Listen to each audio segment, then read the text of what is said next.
அன்பானவர்களே வணக்கம். நீங்கள் பார்ப்பது பிரண்டை கொடி. இது வீடுகளிலே, தொட்டிகளிலே வைத்தால் கூட முளைக்கும். காடுகளிலே கிடைக்கக்கூடியது. மார்க்கெட்டிலே கத்த கத்தையாக சில ஊர்களிலே விற்கிறது. மிக சக்தி உள்ள ஒரு பொருள். இதை இப்படி துண்டு துண்டாக நறுக்கி வைத்துக் கொள்ள வேண்டும்.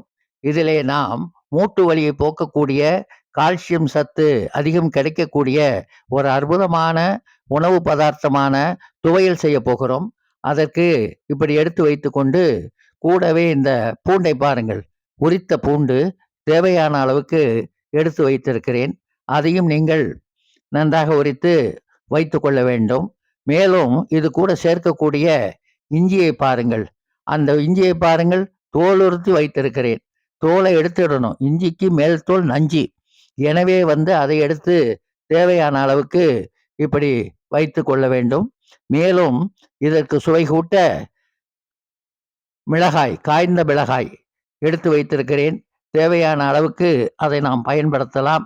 அதிக உரைப்பு தேவைப்பட்டவர்கள் கொஞ்சம் அதிகமாக எடுத்துக்கொள்ளலாம், குறைவாகவும் எடுத்துக்கொள்ளலாம் தேவையில்லை என்றால். அது கூடவே புளி, நல்ல புளியை கொட்டை நாரெல்லாம் எடுத்துட்டு இந்த மாதிரி தேவையான அளவுக்கு சேர்த்து கொள்ள வேண்டும்.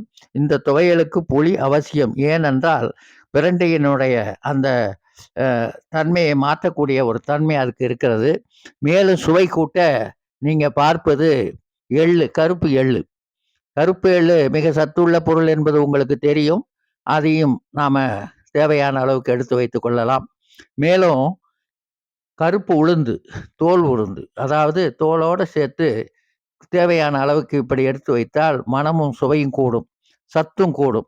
அது கூடவே இப்படி ஒவ்வொன்றையும் எடுத்துவிட்டு தேவையான அளவுக்கு உப்பு சேர்த்து கொள்ள வேண்டும். கல்லுப்பு சேர்க்க வேண்டும். கல்லுப்பை எப்போ நம்ம பயன்படுத்தினாலும் அதை வறுத்து வச்சுக்கிறது ரொம்ப நல்லது. அப்படிப்பட்ட உப்பை நம்ம தேவையானதுக்கு எடுத்து வைத்திருக்கிறேன். அதையும் பாருங்கள். இப்போது எல்லா பொருளையும் தனித்தனியாக வறுத்து வச்சிருக்கிறோம். ஒரே தட்டில் தனித்தனியாக வறுத்ததை வச்சிட்டோம். இதுக்கு மேலே இன்னும் ஒன்று இருக்கு. நாம் முன்னையே பிரண்டைய துண்டு துண்டாக வெட்டி வச்சிருந்தோம் இல்லையா, அதை சுத்தமான நல்லெண்ணெயில் இதை பாருங்க இப்படி நல்லா வதக்கிடணும். அப்போ தான் அந்த முணுமுணுப்பு போகும். ஆகவே எவ்வளவுக்கு எவ்வளவு வதக்கி சேர்த்து கொள்ள வேண்டும். துண்டு துண்டாக நறுக்குன அதை சேர்த்துட்டு முன்ன வறுத்து வச்ச பொருளையும் இதையும் சேர்த்து இப்படி ஒரு மிக்சியில் போட்டுடலாம்.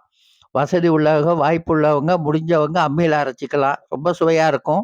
இருந்தாலும் மிக்சியில் போட்டு இந்த மாதிரி அரைச்சிடணும். அரைச்சிட்டா இதில் உள்ள பொருள் அத்தனையும் நல்ல கால்சியம் கூடும், முட்டிகளுக்கு வலி போகும், ஜாயின்ஸ் பெயினெல்லாம் குறைஞ்சிடும், நல்ல பசி எடுக்கும், ஜீரணம் அருமையாக ஆகும். அப்பேற்பட்ட ஒரு பொருளை செஞ்சு பாருங்க. செஞ்சுட்டு எனக்கு கமெண்ட்ஸில் சொல்லுங்கள்.